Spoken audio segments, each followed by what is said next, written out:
Hoje é dia 13 de fevereiro de 2019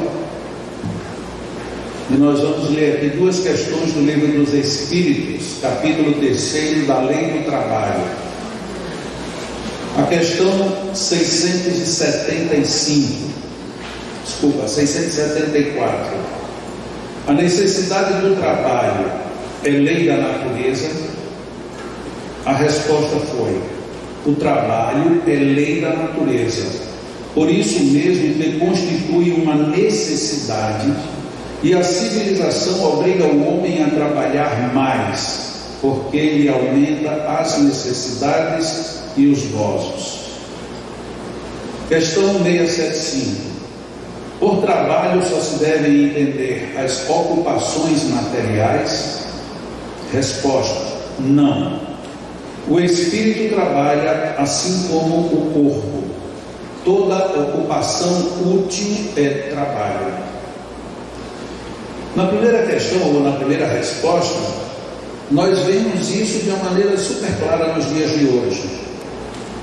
Quando a eletrônica desenvolveu-se ao ponto em que nós estamos atualmente vivendo, era mais do que esperado que todos nós teríamos mais tempo.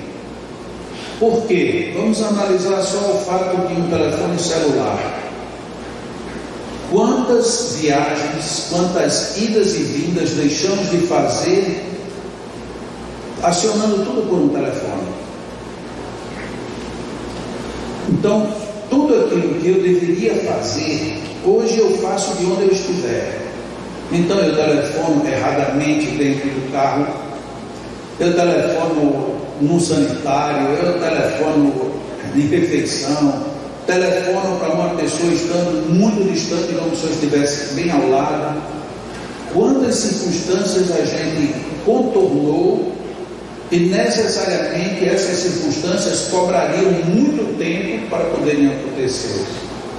Então, se nós pensarmos só com o celular, nós ganhamos muito tempo. Então era para todo mundo hoje viver livre, leve, solto e descansado, porque todo mundo teria tempo, e tendo tempo a gente descansaria mais, e descansando mais os estresses reduziriam, e os estresses estando mais baixos, teríamos menos problemas psicológicos, menos problemas orgânicos, enfim, teríamos uma outra vida. Mas parece que os espíritos responderam a Kardec já tinha previsto que isso não poderia ser assim. Aí o que acontece? A lei é uma necessidade, é uma lei, a lei do trabalho é uma lei natural, a qual a gente está submetido. De tal maneira que quando parece que o trabalho diminui, aumenta as necessidades e os gozos. E para satisfazer necessidades e gozos, eu preciso trabalhar mais. Então, se a gente for raciocinar num campo aberto, a gente poderia deduzir muito fácil: eu estou querendo ter mais tempo de descanso, tempo de relaxamento. O que eu faço? Eu diminuo o meu nível de necessidades. Diminuindo o meu nível de necessidades, eu diminuo a minha necessidade de muito esforço, e aí sucessivamente. Mas de repente a gente vê uma certa insaciedade humana, que ela passa do limite do que a resposta propõe. Não é mais você ter o necessário e o gozo compatível. Você agora quer ter mais e mais e mais, sob falsas desculpas. É para o sustento da minha família, é para a segurança dos meus filhos, é para que no futuro eu tenha saúde. Sim, mas você está gastando os seus relacionamentos, está gastando a sua saúde, está gastando o seu tempo e espaço, para depois você gastar tudo que você teve para tentar recuperar o que agora é irrecuperável. A lei de trabalho, sendo uma lei da natureza, ela nos impõe a todos determinados posicionamentos. Na segunda questão, quando os espíritos dizem que a lei de trabalho ela não é apenas para quem está encarnado, é para todos, e é inclusive para nós quando estamos nos momentos de descanso. Nós também trabalhamos, por quê? Porque somos espíritos, nós não somos corpos. Quando despertos, o espírito se manifesta no corpo, Mas quando a gente está dormindo, quantas e quantas vezes a gente acorda cansado com a sensação de que, nossa, eu fiz muita coisa essa noite.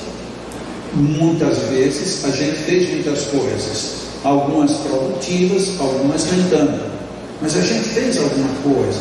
Ou seja, o espírito está em trabalho, está em ação.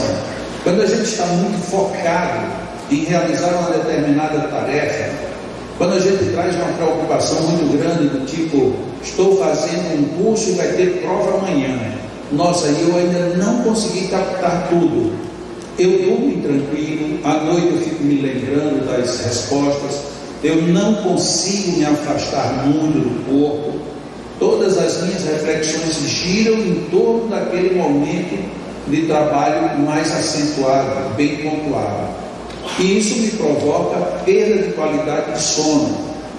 E aí a gente, quando vai para as discussões fisiológicas, as questões do sono alfa, beta, teta, o sono REM, e aí tudo isso dizendo que o nível em que o espírito se posiciona é o nível em que eu posso ter mais ou menos, melhor ou pior resposta como descanso da alma. Mas a gente invariavelmente pensa muito pouco sobre tudo isso. A gente acha que eu dormi 8 horas. Dormir 8 horas está bom. Está bom porque alguém disse que o ideal é 8 horas. Mas poucas vezes a gente para pensar como foi a qualidade dessas 8 horas. Tem pessoas às vezes que dormem num dia, por algum motivo, dormem muito pouco, 4, 3, 5 horas, e passa o dia totalmente como se tivesse um dia zen, no sentido de dormir perfeitamente. E às vezes no mesmo dia, ao lado, por vezes na mesma cama, o outro dormiu 10 horas. E quando acorda como se não tivesse dormido nada, cansado, fatigado. Por quê? Vai depender de onde eu estou e que nível de trabalho eu estou envolvido quando estou dormindo. Quando a psicologia tenta chegar nesses padrões, ela fica na tentativa, ela vai lá perto, se esbarra exatamente no momento que deixa de pensar como um espírito que age. É essa a segunda questão do livro dos Espíritos que nos supõe ante uma reflexão que mais cedo ou mais tarde a gente vai ter que fazer. Qual é o nível de qualidade da sua dormida? O que é que você faz enquanto está dormindo? Porque como o espírito não precisa do refazimento orgânico, mas ele precisa de um refazimento respirando em níveis mais altos, se ele não vem buscar este ar aqui no sentido simbólico, ele vai ter mau processamento no campo do equilíbrio espiritual e, portanto, psíquico. Se, ao contrário, você dorme profundamente, como? Eu tomei um medicamento para dormir, para apagar. O seu corpo apaga. Isso corresponde ao seu espírito ter ido aonde você queria ou onde deveria? Ainda não. Só psicologia, psiquiatria, medicina, enfim, ela pensa fisiologicamente. Fisiologicamente, eu preciso dormir 10 horas hoje. Muito bem, tome esse remédio aqui, você vai dormir 10 horas. E no outro dia, nossa, eu não sei, eu dormi, mas é como se eu não tivesse dormido. Porque não há o correspondente obrigatório no sentido psíquico, espiritual. Quantas vezes nós temos dificuldades com pessoas do outro lado? E na hora que você se desprende um pouco, você vai se deparar com essas pessoas ou com locais e situações que não são as ideais. Como é que nós ficamos quando acordamos? O corpo resguarda ou guarda um pouco do efeito da química e o psiquismo, o espírito, segue seu caminho desarvorado. Quando se indica que uma postura é ideal para qualquer ser humano, ore antes de dormir. As pessoas mais materialistas, as pessoas mais descrentes, elas já advogam de que eu não sou religioso, eu não acredito em Deus, eu não isso. Muito bem, esse é um direito seu. Só que ainda que você não acredite e não aceite, você é mais do que a matéria. E dependendo de onde você vai e o que você faça, você pode ou ter reações calmas, naturais, agressivas e morais. E isto é o que faz a diferença. Alguém poderia advogar: mas uma pessoa que é má, pensa mal, vibra no mal, só vive assim, como é que ela vai orar para ficar bem? Ela vai orar para ficar bem dentro do seu nível. Porque o bem e o bom não é no nível único para todo mundo. Muitas vezes, para que eu me refaça, eu tenho que estar um pouco acima do meu nível. Ainda que esse um pouco acima do meu nível seja muito abaixo do nível ideal. Mas para você, aquilo já é suficiente. Enquanto que para outro, não, tem que ser muito mais alto. Dentro dos biógrafos de Chico Xavier, dizem que ele dormia em média entre 2 e 3 horas por dia. É muito pouco. Mas é muito pouco para quem? É muito pouco para a maioria. Porque nessa maioria estamos nós e nos acostumamos com o padrão 8 horas. Alguns já estão em 7, 6, 5, mas em 2 é um padrão um pouco comum. Por que ele conseguia fazer esse circuito de padrão espiritual, padrão orgânico perfeito? Primeiro, ele não tinha hábitos de glutonaria, ele não tinha necessariamente comportamentos físicos agressivos ao corpo.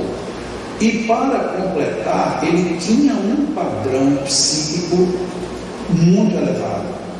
E quando ele dormia, ele ia para esse padrão. E como a gente sempre procura um padrão além, ele ia para um padrão elevado, um pouco mais elevado.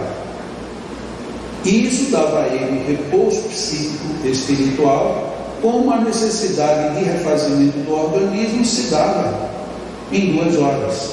Assim como tem animais que hibernam, passam meses dormindo, tem outros animais que com 2 horas também resolvem bem sua vida. Por exemplo, a girafa. As girafas, via de regra, dormem 2 horas por dia. É muito pouco, mas é o suficiente. Organicamente, fisiologicamente, é o suficiente.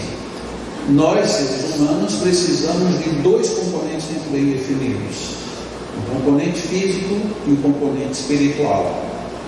No físico, para que eu quero um físico bem moldado, bem adaptado, bem adequado à minha vida? Para poder realizar tarefas, para poder realizar exercícios, para poder atender à lei de trabalho. E quando a gente tem isso bem resolvido, tem um outro aspecto agora a ser ajustado. E como é que você fica no seu aspecto espiritual, que normalmente envolve o campo psíquico e emocional? Eu passei um dia muito tenso, sofri muitas circunstâncias contraditórias, conflituosas, preciso dormir. Eu não posso fazer disso o meu travesseiro, senão eu não vou chegar naquela zona que eu recuperarei as minhas energéticas espirituais. Por isso é que a intercessão de uma oração é fundamental para que a gente consiga sair do circuito mais denso e, batendo asas, chegarmos a níveis que dão o retorno energético, para usar um termo comum, ao espírito, que é que no final é o grande responsável por nossas vidas. Eu tenho um irmão já desencarnado que ele dizia sempre: se eu um dia encontrar quem inventou o trabalho, eu mato. Bem se vê que ele não era muito disposto, porque ele não gostava de trabalhar. Agora, apesar de não gostar de trabalhar, ele divulgava que trabalhava muito. Ele trabalhava na nossa empresa, essa é a expressão que ele usava, mas ele apenas passava o dia sentado, sem fazer nada, sentado, e ficava muitas vezes até perturbando quem estava trabalhando. Você acha que você vai para o céu porque está trabalhando? Tá. E ele não fazia praticamente nada. Apesar disso, era uma pessoa boníssima, era ótimo brincar, conversar com ele, porque era uma pessoa de um senso de humor chegava às vezes aos raios de incomodar, mas era uma pessoa de bom trato. E esse meu irmão, ele que queria tanto matar quem inventou o trabalho, chegou um dia que ele precisou se aposentar. Porque para nós, inclusive, era interessante ele se aposentar, porque ele era uma pessoa a menos a perturbar quem trabalhava. Esse era o trabalho dele. E aí eu dei a aposentadoria dele. Disse, pronto, meu irmão, olha, a partir de amanhã você não precisa mais vir trabalhar. Ele disse, você está doido? Eu disse, não. Se agora está aposentado, você vai receber o salário direto todo mês. E ainda tem mais, como as aposentadorias são menores do que o valor que se recebe, nós vamos complementar o seu salário. Então você vai ser aposentado integral. Mas rapaz, você tem certeza que tem? Certo, tá bom, então agora eu vou ficar sem fazer nada. Eu digo, é isso aí. E ele foi gozar a aposentadoria dele, muito justa. Daí a 2 semanas eu estou lá no escritório, chegou a minha cunhada, a esposa dele, e disse, Jacó, eu quero falar com vocês. Pois não, diga. Jacó, você não devia ter feito isso. Eu disse, o quê? Não, ele não pode ficar em casa sem fazer nada. O cara é acostumado a vida toda a trabalhar muito, como ele trabalhava. Como é que ele vai ficar em casa agora sem fazer nada? Se o que é que ele faz em casa? Nada, passa o dia todinho sentado. Eu disse, pois é isso mesmo. A lei do trabalho pede que a gente faça alguma coisa, senão a gente se torna um peso para os outros. Eu estou falando isso não criticando ou nada, mas falando com muito carinho, mas mostrando como é complexo quando a gente não atende às leis naturais. A gente chega numa situação em que parece que nós estamos fora do contexto universal, que era como ele se sentia, porque ele não tinha disposição para o trabalho. É importantíssimo o trabalho, por isso é que ele, dentro da ótica espírita, é uma lei natural. E como é uma lei natural, a gente não vai encontrar quem inventou, porque faz parte do processo. Assim como a necessidade de progredirmos, de aprendermos, de ajudarmos. Tem gente que não quer ajudar ninguém de jeito nenhum, até que um dia precisa de ajuda. Tem gente que não pensa nos outros, só pensa em si. Até quando um dia, por exemplo, tem um filho e os outros deixaram de pensar pelo seu filho, que ele acha que todo mundo deveria ver com os olhos dele, e assim sucessivamente. A vida pede que a gente trabalhe. Trabalho, ocupação, trabalho, racionalização, mentalização, trabalho inclusive de não trabalhar, porque tem gente que trabalha tanto que tem horas que ela precisaria parar, se a sua vida é o tempo inteiro só para trabalho. Tudo é lei, mas tudo está dentro do equilíbrio. Se por acaso algum de nós aqui não está trabalhando o quanto acha que deveria, mude o foco do seu trabalho, mas trabalhe. Se alguém aqui está trabalhando excessivamente e isso é a sua rotina, dê uma moderada, porque senão também você não vai ter condições de compensar na hora do descanso espiritual. E eu não estou falando de morte, eu estou falando do descanso diário, porque quando a gente trabalha muito, se empenha muito, o corpo físico cansa, vem o sono, mas não vem o refazimento psíquico. É uma lei de equilíbrio por trás de tudo isso, e que a gente não tem como fugir. Vamos fazer a nossa meditação, magnetismo coletivo, para continuarmos com a nossa atividade.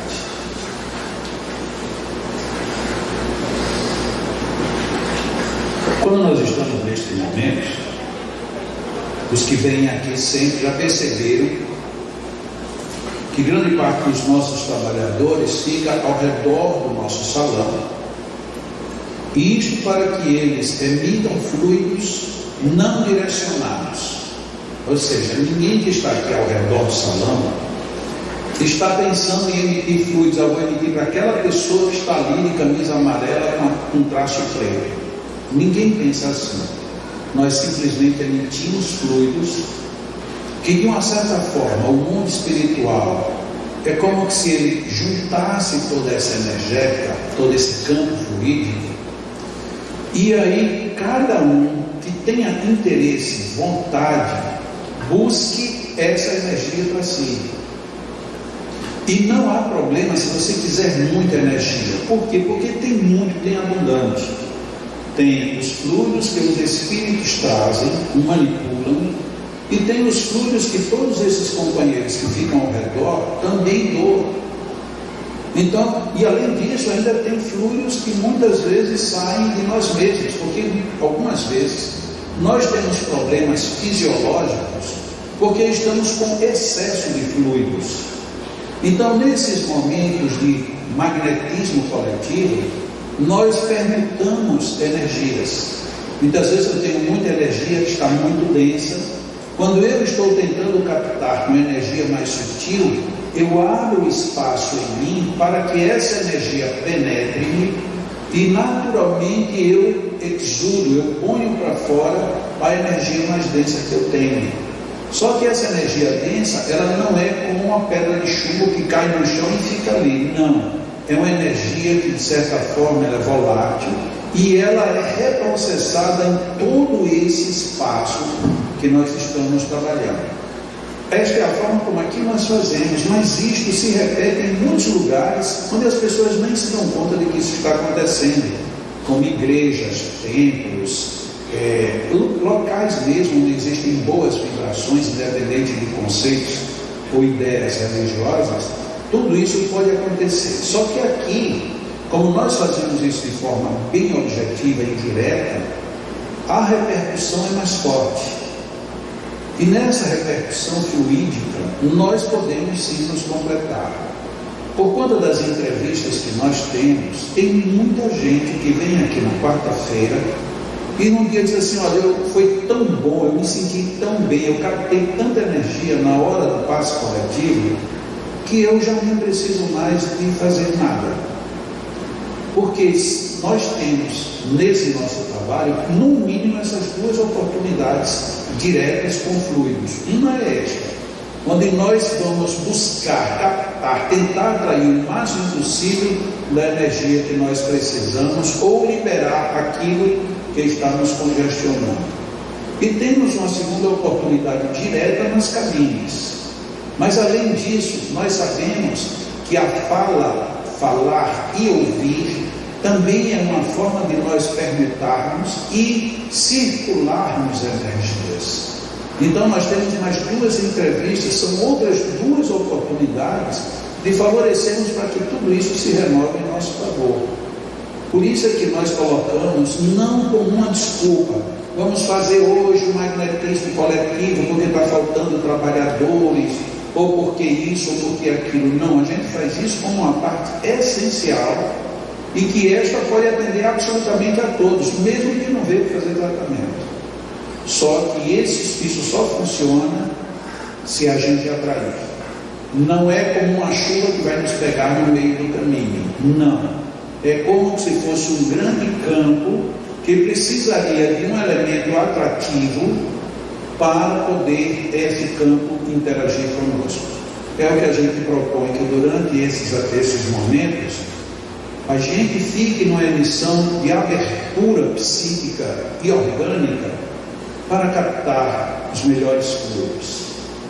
Deus, Pai de sabedoria, amor, bondade, nos sintonizamos contigo em atitude de louvor e expressando também o nosso agradecimento por estes momentos que nos produzem reflexões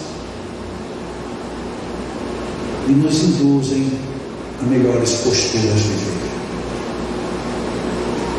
Obrigado, Deus, pela presença desses anjos de bondade que aqui vêm como a purificar o nosso ambiente, doando-nos tantas coisas boas e úteis. Obrigado, Senhor Jesus, pelo Teu Evangelho que nos esclarece, nos ilumina e nos orienta. Agradecemos também aos magnetizadores muitos dos quais permutam alguns momentos de descanso ou mesmo de atividades outras, para virem nos favorecer com as suas doações, com os seus conhecimentos, com os seus fluidos. Na verdade, Pai amado, temos muito que agradecer. E como forma de gratidão, queremos nos permitir abertura na mente e no coração para capturar as melhores vibrações, frequências e energias.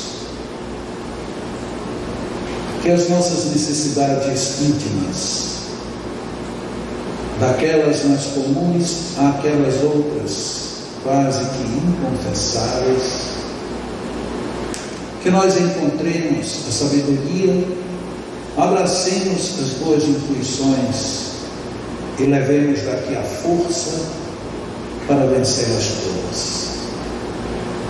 Que nossas enfermidades, nossas dificuldades orgânicas e psicológicas sejam atendidas não como toques de varinha mágica, mas como oportunidades mais claras de vitórias de nós para conosco, de vitórias do nosso íntimo sobre o nosso instinto, de vitórias sobre o que achamos em cima daquilo que precisamos aprender. Nossos magnetizadores nos envolvem com os seus fluidos, assim como o mundo espiritual já vinha fazendo desde cedo. Estamos neste momento como que se tivesse havido uma inversão na Terra, e um verdadeiro mar está sobre nossos corpos, nossas almas, oferecendo a oportunidade de nele extrairmos água, energias, ondas e movimentos. Temos verdadeiros oceanos de fluidos sobre nós, cabendo-nos tão somente atrairmos tudo isto para o nosso psiquismo, e que fazemos de forma mental, mas que também podemos ajudar através de uma boa respiração, inspirando profundamente, retendo um pouco e liberando com naturalidade, inspirando suave e profundamente, retendo o ar como a comprimir o diafragma e liberando com total sentido de gratidão à vida. Inspiramos, colocando para dentro de nós fluidos de vida, fluidos de reparação, fluidos de saúde. Retemos esses fluidos por um pouco a fim de que eles se distribuam no nosso cosmo orgânico. E expiramos, emitindo toda a onda de agradecimento e gratidão a Deus. Inspiremos mais uma vez, profundamente. Retenhamos esta fonte de bênçãos, de cura, de salvação. E devolvamos a nossa gratidão a Deus. Muito obrigado, meu Deus, por tudo isso. Muito obrigado por todas as bênçãos que aqui estão e continuarão conosco. E enquanto os nossos magnetizadores vão magnetizar as nossas águas, nós continuaremos captando, retendo, aproveitando toda essa energia, todos esses fluidos, de maneira a nos sentirmos o melhor possível, em nome de Deus, assim seja.